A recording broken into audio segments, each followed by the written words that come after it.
다음 기사 넘어갈 텐데요. 미세먼지 얘기입니다. 지금 한국과 중국 협상을 벌이고 있는데 그 얘기입니다. 한국일보입니다. 중국 대표가 협상을 하러 서울에 왔습니다. 그런데 이런 말을 해요. 서울 공기 보니까 신선하더라. 그리고요, 우리는요, 미세먼지 경보 강화, 뭐 이렇게 했는데, 일단 상견례부터 기싸움을 하는 모양새다. 지금 사진이 보이시죠? 이런 상태입니다. 뭐 자세한 내용 보기 전에 저희가 영상 준비했습니다. 그 상황 바로 확인해 보겠습니다. 보시죠. 对于韩国雾霾问题，中国有多大程度的责任呢？你觉得？觉得中韩两国的环境合作啊，是我们两国全面关系里边非常重要的一部分。I get out to the hotel, I smell the whole air is so fresh, you know, it feels good.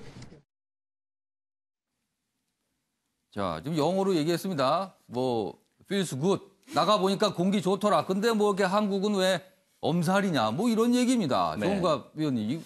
협상을 하고 있습니다. 그리고 어제 문재인 대통령도 미세먼지 심각하고 한중 협력을 좀 잘 해야 된다 얘기했는데 이런 분위기에서 협력이 잘 될 수 있을지 모르겠습니다. 앞서 방위비 분담도 그렇습니다만 외교를 하는 거는 굉장히 냉철한 거죠. 국가 이익을 위해서 싸우는 거죠. 그러니까 추상적이고 초론적이고 애매모호한 어떤 입장을 가지고서는 해결에 나올 수 없는 거거든요. 그러니까 저런 문제를 부닥칠 때는 우리도 충분한 수치 그리고 논리를 갖고 대응을 해야 되는데 명확한 증거를 제시해야 된다. 그렇죠. 수치와 논리를 갖고 대응을 해야 되는 것이지 막연하게 뭐 예를 들면 중국의 영향이 크다 이런 형태 그 중국의 영향도가 얼마인지도 최근에야 한번 조사해가지고 결과가 나온 거 아니겠습니까? 그러니까 그 같은 점에 대해서 좀 우리가 면밀하게 좀 대응 전략을 갖고 움직일 필요가 있다. 이럴 때 오히려 우리가 중국의 상황을 속속들이 증거를 제시하면 어땠을까 이런 생각도 듭니다. 그럼요. 그리고 사실은 중국의 빌미를 또 줘서도 안 되죠. 우리도 스스로의 어떤 미세먼지 감축을 위한 노력을 상당히 좀 견주를 하면서 그 수치와 데이터를 갖고 또 제시를 하는 어떤 이러면서 뭔가 협상을 하고 요구할 건 요구하고 그래야 되는데 그런 것들이 좀 냉철하고 차분한 전략적 대응에 좀 부족하지 않나 그런 생각이 듭니다. 아무튼 이 중국 쪽에서 이 미세먼지 관련해서는 본인들은 뭐 할 만큼 다 했다. 그리고 원인은 한국에 있는 거 아니야. 자꾸 이런 태도라서 과연 어떻게 협상이 진행될지 모르겠습니다. 기다려 보겠습니다. 자, 이번에는 양승태 전 대법원장 이야기입니다. 오늘 오전 10시 30분부터 구속영장 실질 심사가 진행이 되는데요. 그 얘기입니다. 사법농단 정점 오늘 영장 심사. 한겨레 신문에 이렇게 제목을 달았습니다. 양승태 구속가를 쟁점은 무엇일까? 여기 있네요. 25년 후배 명재건 판사 심리로 직권 남용 그리고 직접 지시 여부에 대한 공방이 예고됐다.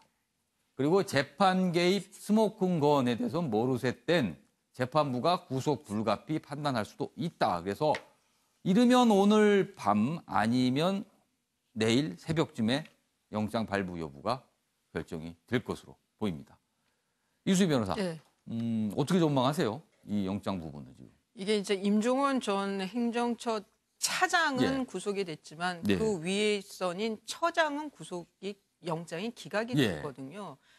그러면은 그 처장이 기각이 됐다라는 건 더 윗선인 대법원장하고 이제 차장하고 임종원 차장하고 연결고리가 좀 명확하지 않을 수 있다. 있고 또 하나는 이제 직권남용 권리행사 방해 이게 대법원장이 직무범위 안에 개별 사건의 진행에 대한 것까지도 그런 범위 안에 들어가느냐 뭐 이런 또 법리적인 다툼도 있고요.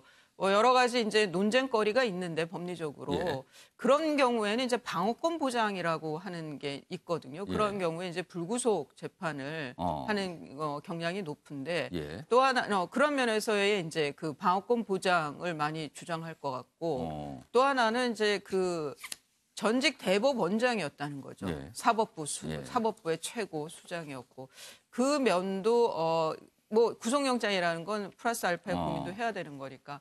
저는 뭐 판단은 못하겠습니다만은 발부가 안 되는 쪽이 더 나은 게 아닌가라는 생각이 듭니다. 사법부를 위해서. 시간이 뭐 거의 다 됐는데 마지막 기사가 하나 있습니다. 제가 간단히 좀 소개해드리겠습니다. 보시죠. 서울대 얘기가 나왔는데요. 한국일보예요. 서울대 행정관 출입문에 잠금 장치가 28개나 된답니다.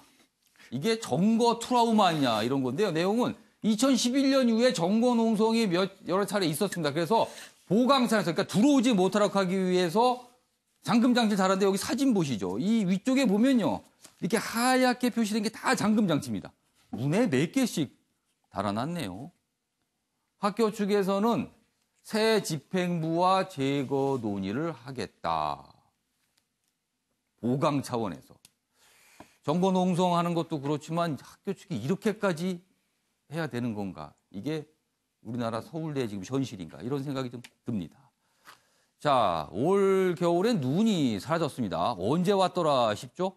찬 공기가 내려와야 눈이 생기는데 찬 공기 대신에 미세먼지를 가득 담은 미지근한 공기만 있기 때문이라고 그런 설명이 나오고 있어요. 깨끗한 공기도 귀하고 눈마저도 귀한 시절입니다. 어떻게 해야 됩니까? 아침의 매운게 오늘은 여기까지입니다. 시청해주신 여러분 고맙습니다.